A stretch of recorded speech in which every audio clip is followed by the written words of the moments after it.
Hello everyone. Yesterday we have completed digestion process in small intestine. Today we are going to start how absorption takes place in small intestine. As we know, absorption is a very important process because in digestion process what happened, all the complex and insoluble particles get converted to simple and soluble particles. So this is the time to absorb all the nutrients so that we can utilize that for our metabolic activities. So the small intestine is a long tube-like structure. It is about 6.25 meter long. Approximately we can say that it is 6 meter long. This small intestine is made up of three parts. First one is duodenum that we have studied in the digestion process also. Jejunum and ileum. This duodenum is a shortest part. It is about 25 centimeter approximately. This jejunum part is about 2.5 meter and this ileum part is the longest part, that is about 3.5 meter. Okay, so firstly we will start with the duodenum part. As we know, liver is a bilobed structure. Okay, liver से जो duct निकलती है, that ducts are, this one is a hepatic duct and this one also a hepatic duct, and these are the lobes of liver. तो liver के lobe से जो duct निकली, that is hepatic duct. ये hepatic duct जो भी लेके आती है, इन द सेंस जो भी जूस लेके आती है, दैट बाइल जूस जो लेके आती है, that bile juice will be stored in the gall bladder. अब गॉल ब्लैडर से जो डक्ट है और ये जो बाइल डक्ट है, ये आपस में मिलकर ये जो हेपेटिक डक्ट है और ये जो गॉल ब्लैडर की डक्ट है, ये मिलकर एक कॉमन डक्ट बनाती है. That duct is called as a bile duct. Clear? We know here what is present, pancreas is present, और जो पेनक्रियाज से जो डक्ट निकलती है, that duct is called as a pancreatic duct. So this pancreatic duct and this bile duct fuse together to form a common duct. This duct is called as hepatopancreatic duct. So this duct is called as hepatopancreatic duct. Now this duct open in a structure that is a C-shaped structure. This C-shaped structure is duodenum. Okay, अब duodenum पर कुछ structure होती हैं जो क्या काम करती हैं, जो कंट्रोल करती हैं इस हेपेटोपेंक्रेटिक डक्ट की ओपनिंग और क्लोजिंग को. That is called as sphincter of Oddi. Okay, again as we know, liver is a bilobe structure. Each lobe contain a duct that is called as hepatic duct. All the bile juice that is coming from this duct, that will be stored in a gallbladder. The gallbladder's duct and this hepatic duct fuse together to form a common duct that is called as a bile duct. Pancreas से जो duct निकली, that is called as pancreatic duct. This bile duct and pancreatic duct fuse together to form a duct that is called as a hepatopancreatic duct. This hepatopancreatic duct will open in the first part of small intestine, that is called as duodenum. जो ये क्या काम करते हैं, ये हम पढ़ चुके हैं कि लिवर का क्या फंक्शन है, पेनक्रियाज का क्या फंक्शन है. So this duodenum part is basically related with the digestion of the substances process. Okay, so this is a C-shaped structure. Next, our next part is jejunum part. See, as we know, the intestine, so जो अपनी intestine है, उस intestine की 4 layers से मिलकर बनी हुई है. अब उसमें जो उसकी inner जो कहना चाहिए, जो उसकी inner layer है, that inner layer is called as mucosa. Okay, so जो suppose I am saying this one is inner membrane of the small intestine and this one is mucosa. इस mucosa के ऊपर क्या होते हैं, round circular folds present होते हैं. These circular folds are called as walls of Kerckring.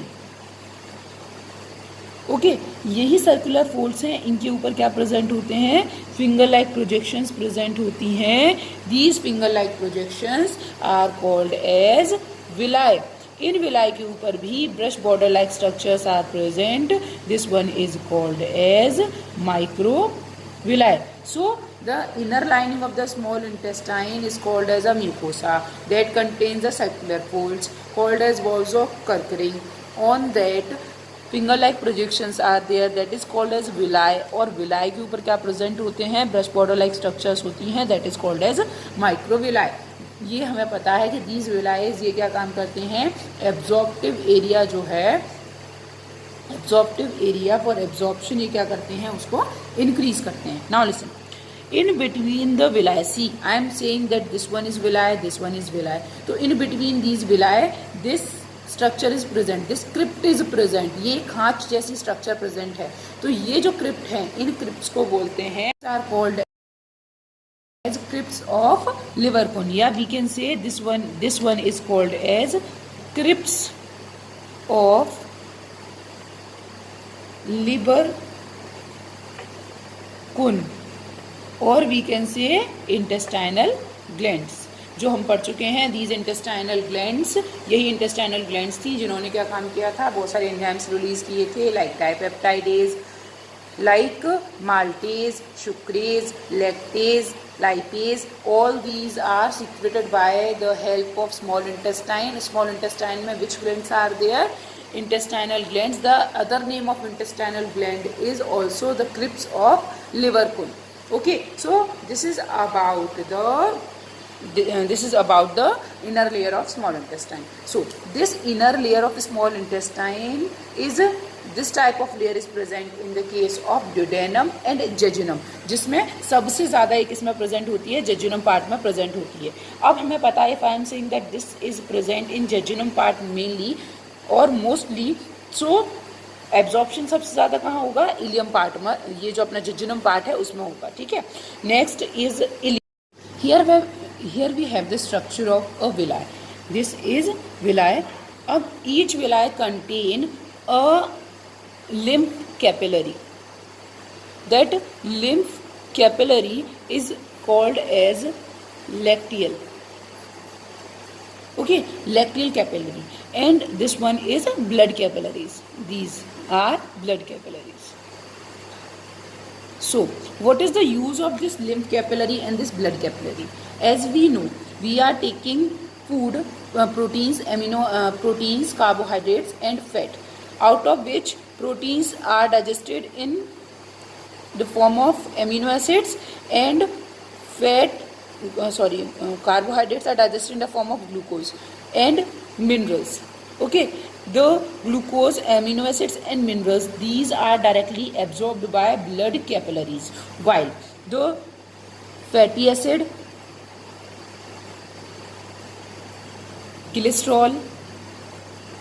cholesterol is absorbed by lymph capillaries.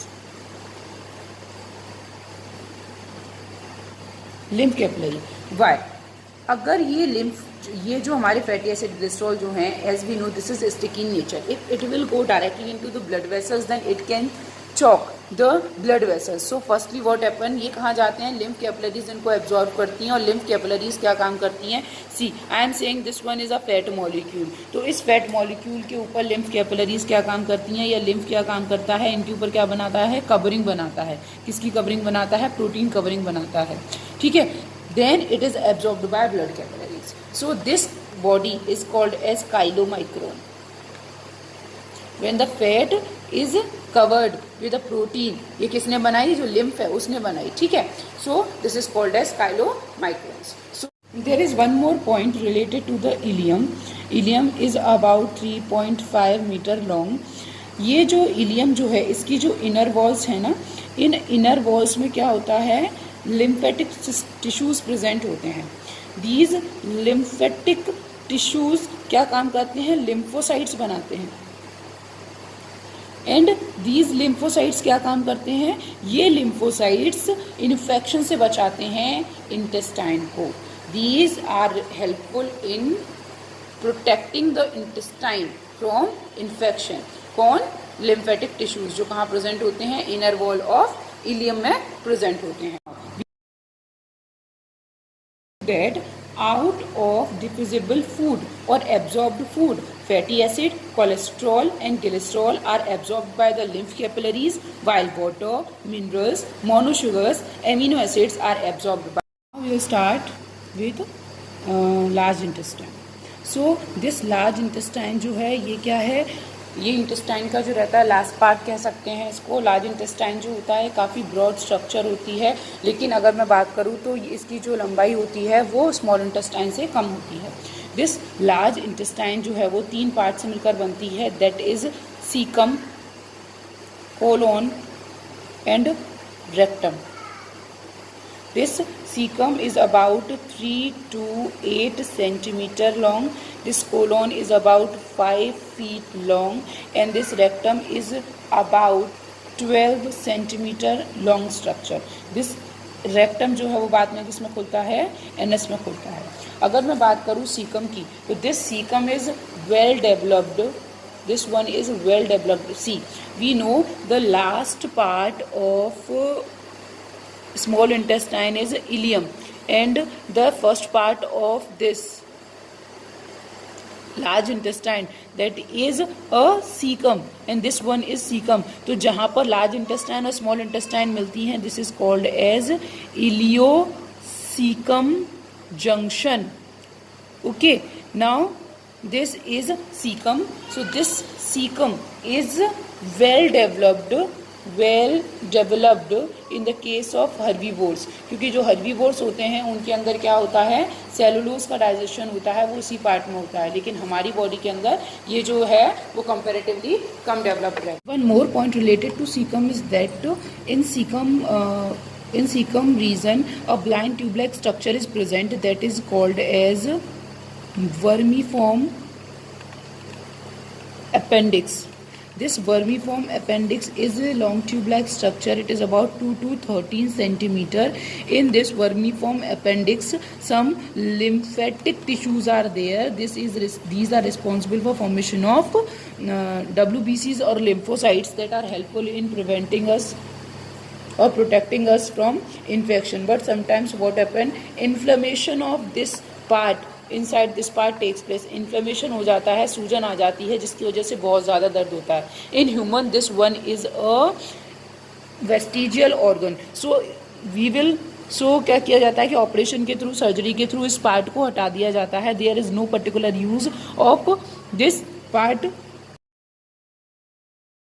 In our body now. So इसको उसके थ्रू निकाल दिया जाता है, सर्जरी के थ्रू निकाल दिया जाता है जब इसमें बहुत ज़्यादा इन्फेक्शन हो जाता है। नॉर्मली जो इन्फेक्शन जो होता है वो कभी कभी फूड पार्टिकल्स के जाने की वजह से हो जाता है, और कभी कभी किसकी वजह से हो जाता है, बैक्टीरियल इन्फेक्शन होता है, बैक्टीरियाज की वजह से रहती है। कोलोन जो होता है this is a longest part, जिसके अंदर जितना भी क्या होता है, एब्जॉर्प्शन होता है वो होता है।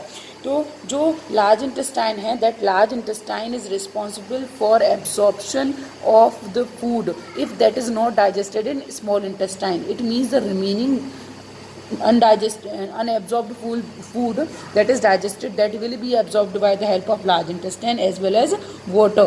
फूड के अंदर जो फीकल मटेरियल है, सपोज उसके अंदर एक्स्ट्रा अमाउंट में वाटर है या कोई अमीनो या फिर कोई भी अपना पार्टिकल है जिसको एब्जॉर्ब होना चाहिए और जो एब्जॉर्ब नहीं हो पाया, उनको दोबारा यहाँ एब्जॉर्ब किया जाता है।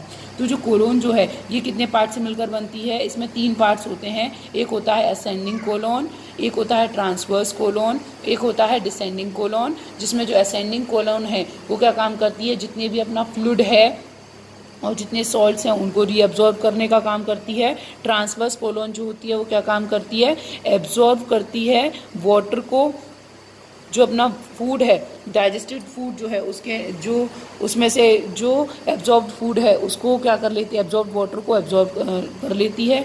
और जो लास्ट वाला जो पार्ट है जिसे डिसेंडिंग कोलोन कहते हैं, वो क्या काम करती है, ये होल्ड करती है फीकल मटेरियल को, जो पीसेस है उसको क्या काम करती है, होल्ड करती है। और होल्ड करने के बाद उसे कहाँ पहुँचा देती है, रेक्टम में पहुँचा देती है।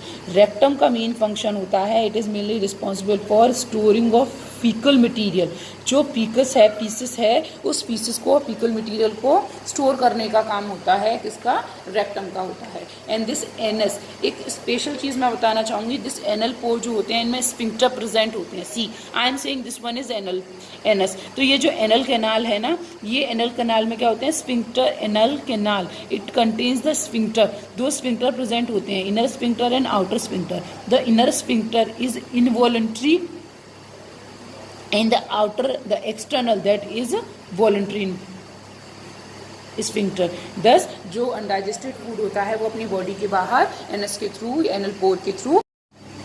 See, this is the diagram of large intestine. As we know, this one is ileum. Ileum is connected to the part that round, or this part, this one part is called as cecum.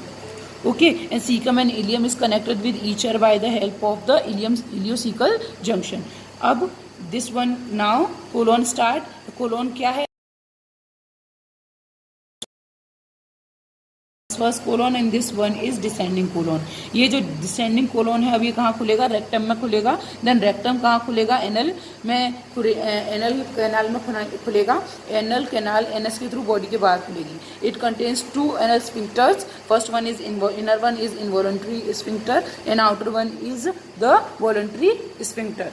ये जो colon की जो walls होती हैं इनमें हमें क्या transverse tubelike structures दिखाई देती हैं। These transverse tubelike structures are called as taeniae coli. Okay, so this is all about the structure and function of large intestine. So now we can say small intestine is responsible for absorption of the nutrients in a from the digested food, while large intestine is mainly responsible for absorption of water as well as the food that is not absorbed in, or the digested material that is not absorbed in small intestine, that will be absorbed by the help of the large intestine, and the undigested food or the waste that is not for our use, that will be excreted out by the help of the pore that is called as. Now, as we know, assimilation means the absorbed food will be gone in the blood and it will be used and the remaining content will be stored. Okay, it is a anabolic process. Like for example, we are taking proteins, that proteins are digested, these proteins are digested with the help of the enzyme and it will be absorbed in the form of amino acids. Then it will be used in the form of amino acids for the synthesis for the growth and repair of body organs. Okay, and suppose amino acid is left, then it will be stored again in the liver. Okay, and converted to the urea or urine or excrete material. Okay, again proteins are digested and absorbed in the form of amino acid. It is utilized for the synthesis and growth and repairing of the organs or the cells, and the amount that is left, that is stored in liver, and by the liver it will be converted to the urea or the excretory material. The second one is we are taking, that one is carbohydrate. This carbohydrate is digested in the form of glucose, and it is the most of the part is used for by the help of respiration for providing energy provide करने के लिए use कर लिया गया, और remaining is stored by the liver in the form of glycogen. Clear? And the last one is fat. This fat is digested in the form of fatty acid and glycerol, and it will be absorbed in the form of fatty acid and glycerol. It is used for the formation of the membrane of new cells.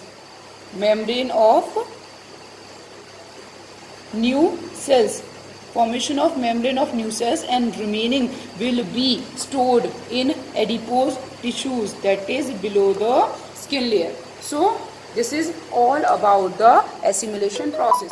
मैं Next and last process is digestion, in which undigested food will be digested out by the help of anal pore. So this digestive system, how the digestion takes place in the human body, how it is utilized, how the waste is excreted, that one is complete. If you want to take the screenshot that I taught you notes, so you can shots at the end of